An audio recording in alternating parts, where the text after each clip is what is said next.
Do you still remember the sweet scent of the perfume counters at Josca's, or the thrill of holding a striped Sanger Harris shopping bag? For Texas moms in the 1970s, these stores were more than just retail locations. They were the heart of the community. From legendary Thanksgiving parades to elegant tea room lunches, these landmarks defined a golden era of Lone Star style. But today, those grand doors are closed for good. Join us as we travel back in time to rediscover 10 iconic Texas department stores that every mother loved, but time has forgotten. Let us dive in. We start our list today with a name that is nothing short of legendary in Houston, and that is Foley's. If you grew up in the Space City during the 70s, Foley's was not just a department store, it was the center of the retail universe. Every mom from that era surely remembers the iconic flagship building downtown, with its mesmerizing window displays that changed with the seasons and drew crowds from all over. The biggest highlight that cemented Foley's into the hearts of every Texas family was the massive Thanksgiving Day Parade, which the store originally founded to kick off the holiday season. For the mothers of the 70s, Foley's was the ultimate destination to find the latest designer fashions and participate in the legendary Red Apple sales that offered deals you simply could not pass up.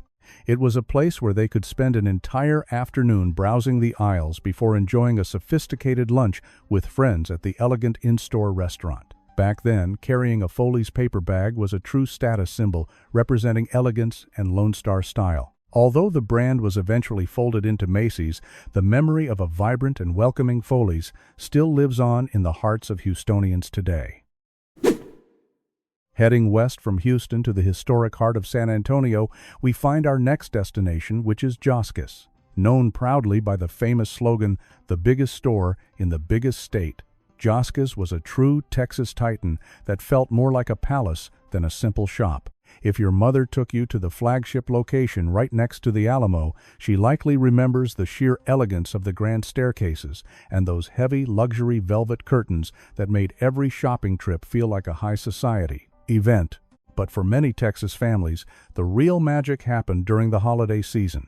Every 70s mom made it an absolute tradition to take the kids to see the legendary Fantasyland. This rooftop Christmas garden was a shimmering wonderland filled with twinkling lights, giant toy soldiers, and a chance to see Santa in a setting that felt purely cinematic.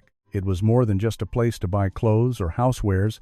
It was a yearly pilgrimage that defined the childhoods of thousands of San Antonians. Even though the Josca's name eventually faded after being acquired, the iconic building remains a landmark of memories for those who remember when it reigned supreme over the downtown skyline. Moving north from the charm of San Antonio, we arrive in the bustling city of Dallas to visit a store that was a true work of art, Sanger Harris. You could not miss their flagship building because it was draped in those stunning white columns and massive colorful mosaic-tiled walls that looked more like a museum than a shop. These vibrant patterns were the backdrop for countless family photos and Saturday shopping trips. And who could forget that iconic modernist S logo, which became a symbol of urban sophistication throughout North Texas. For the career-minded Dallas mom of the 70s, Sanger Harris was the ultimate authority on professional style. It was the place where the working woman went to find the perfect tailored suit or a chic wrap dress that commanded respect in the boardroom while still feeling incredibly fashionable. Every department offered something unique, from high-end cosmetics to the latest home decor, making it a one-stop destination for the modern lady. It defined a specific era of ambition and grace that shaped the city's professional landscape forever. This incredible retail landmark eventually merged into larger brands, but the visual impact of those mosaic walls still echoes in the memories of everyone who shopped there. Leaving the colorful mosaic walls of Dallas behind, we travel back to the elegant streets of San Antonio to visit a destination that defined high-end luxury Frost Bros. In the 1970s, if your mother had a major social event on her calendar, there was only one place she would dream of going. Frost Bros was not just a store, it was a sanctuary of style and sophistication, where the service was as impeccable as the clothing. For many Texas moms, this was the go-to spot for that perfect floor-length evening gown or a designer suit for a charity gala. People still talk about the personalized experience, where staff members knew every regular customer by name and would have a selection of silk dresses waiting in the dressing room before they even walked through the door. It was this level of dedicated care and attention to detail that set Frost Bros apart from every other retailer in the state. Whether she was shopping for a wedding or a high society luncheon, a mom wearing something from Frost Bros knew she looked her absolute best. Even though these glamorous doors have since closed, the legacy of elegance and that feeling of being treated like royalty remains a cherished memory for a whole generation of Texas women. Leaving the elegance of San Antonio, we return to downtown Dallas to visit an iconic location more than just a department store. It's a social symbol, Titcha Goetinger, or simply Titcha's. Housed in a magnificent historic building in the heart of the city, this store embodies classic charm blended with the scale of Texas. For our mothers in the 1970s, a trip to Titcha's wasn't simply about buying a new pair of shoes or a dress. It was a cherished ritual. At the heart of this experience is the legendary and elegant tea room. Imagine your mother and her friends, dressed in their finest attire, taking a break from their hectic shopping sprees to sit in a room filled with light and history. They would enjoy a perfectly brewed pot of tea, along with the famous mini breads and exquisite pastries that are still talked about today. It was a place where the hustle and bustle of the city seemed to slow down, allowing for genuine conversation and a touch of class. Although the building's retail business era has ended and it has been converted into modern apartments, the memories of those elegant tea times remain a beautiful part of Dallas history that every 70s mother cherishes. Deep in the heart of Houston stood the ultimate temple of luxury, Sakowitz. For decades, this store was the only true rival to Neiman Marcus, offering a level of opulence that was uniquely Texan. Every stylish mom in the 70s lived for the day the Sakowitz Leeds fashion catalog arrived in her mailbox. These iconic books were filled with the finest furs, designer gowns, and exquisite jewelry that defined high society style, from the Bayou City to the oil fields of West Texas. Walking through the doors of their flagship store was an experience in pure glamour, with gold accents and a staff that treated every customer like royalty. Whether she was looking for a show-stopping ensemble for the Houston Livestock Show and Rodeo, or an elegant dress for a black tie gala, Sakowitz was where the magic happened.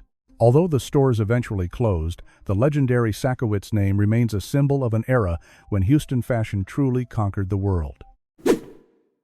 Battlestein's actually began its journey as a high-end tailor shop for men. But by the 1970s, it had blossomed into a premier fashion destination for the entire family. Even as it grew, it never lost that intimate boutique feel that made every customer feel special. For the moms of the 70s, Battlestein's was synonymous with impeccable craftsmanship and attention to detail. They remember the precise stitching on every garment and the way a coat or dress would fit perfectly right off the rack because the quality was just that high. But what truly stood out was the old-school service. Tailors in sharp suits would assist with measurements, and sales associates offered a level of personal attention that is nearly impossible to find in today's big-box retailers. It was a place where a mother could trust she was buying pieces that would last for years and still look timeless. Whether she was picking out a new suit for her husband or a classic outfit for herself, she knew the Battlestein's label meant excellence. Although the name has faded from the skyline, the memory of those perfectly tailored moments remains a proud part of Houston's retail heritage. Next, we head over to Cowtown to visit the true heart of downtown Fort Worth, which was Monig's.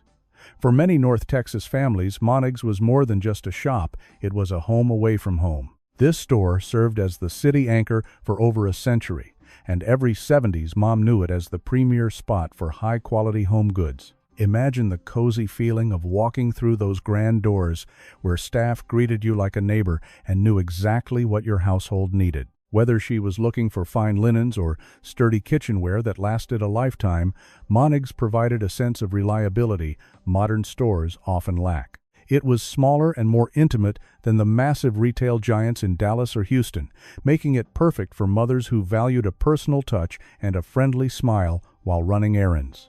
Every floor felt familiar, like a cherished piece of family heritage. Even though the downtown landscape has changed, the legacy of Monig's as the heartbeat of Fort Worth retail remains a deeply treasured memory for everyone who loved its simple elegance and genuine Texas hospitality. Next, we travel south to the vibrant capital city of Austin to visit a true local legend known as Scarborough's. Located right on the corner of the famous Congress Avenue, this store was a staple of the Austin skyline for generations. For a 70s mom, a weekend trip to the capital was never complete without a stop at this iconic building. Before heading just a few blocks up the street to visit the Texas State Capitol grounds, families would spend hours exploring the high-end fashion and unique gift departments that Scarborough's was famous for. It offered a level of local sophistication that perfectly captured the creative and ambitious spirit of Austin at the time. Moms remember it as the ideal place to find a beautiful Sunday dress or a special outfit for an official State House event. The store had a classic charm, with its large windows looking out onto the bustling avenue and a welcoming atmosphere that made every visitor feel important, even in a city full of politicians and students. Although the store eventually closed its doors in the early 80s, the memory of those shopping trips, followed by a stroll toward the Capitol Dome, remains a quintessential Texas experience for mothers of that era. It was truly the place where Austin style met Texas tradition for over a century. Finally, we travel out to the wide-open plains of West Texas to visit the ultimate fashion icon of the region, Hemphill Wells. With major locations in Lubbock and San Angelo, this store was a true beacon of high style in a land of oil derricks and vast cotton fields. For the West Texas mom of the 70s, Hemphill Wells was much more than a store. It was her gateway to the world of international fashion. It was the place that brought the grace and elegance of Paris and New York directly to the windy high plains and dusty horizons. Moms fondly remember the legendary in-store fashion shows where local models walked the runways in the latest European silhouettes and luxury fabrics that you simply could not find anywhere else in the region. Despite being hundreds of miles away from the big fashion capitals, Hemphill Wells ensured that Texas women never felt left behind in the world of style. They offered exclusive designer lines and a sophisticated shopping environment that felt like a beautiful oasis in the middle of the desert. Every visit was an exciting opportunity to discover something new and exotic, from fine French perfumes to perfectly tailored coats that could withstand the Texas wind while looking absolutely stunning. Although the store eventually closed, its golden legacy remains a testament to the fact that high style knows no boundaries, even in the rugged heart of West Texas.